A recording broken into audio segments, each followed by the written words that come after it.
Redwood Hollow Forest was dense and foreboding as I ventured into the heart of the forest, a place where the legends of the Skinwalkers had always stirred unease in the hearts of locals.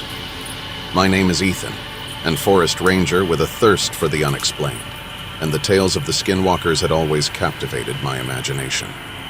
I had enlisted the guidance of an elderly Native American named Sam, who had grown up with these legends.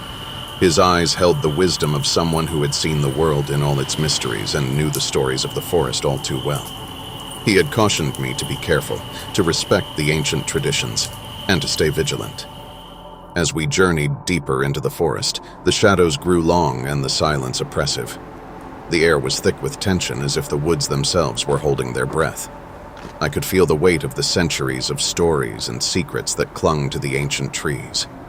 Our journey was marked by strange signs, tracks in the earth that didn't belong to any known animal, feathers and bones arranged in cryptic patterns, and an unsettling feeling of being watched. We ventured further into the wilderness, the path growing narrower and more treacherous. As we continued our exploration, I couldn't shake the feeling that we were being observed. Sam noticed it too, his expression turning somber as he muttered a prayer in his native tongue. We stumbled upon an abandoned cabin, the moon's light revealing a very burnt-out old cabin. The interior was pitch dark and the air was thick with an oppressive chill. With a sense of trepidation, I reached out to open the door of the cabin.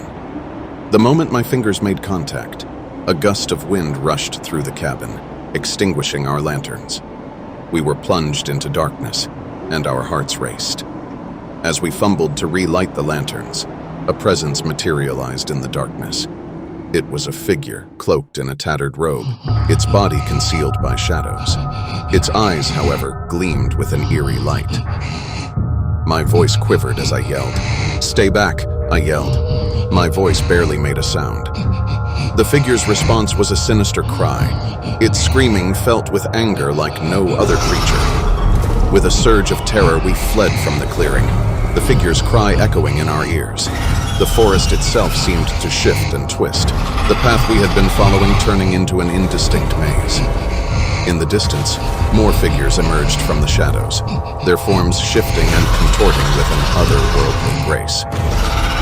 Sam confirmed. They were the Skinwalkers. Sam and I were surrounded by their eerie presence, their eyes gleaming with an otherworldly light behind the trees, their screams in hunting our senses, a haunting chorus that seemed to seep into our very souls.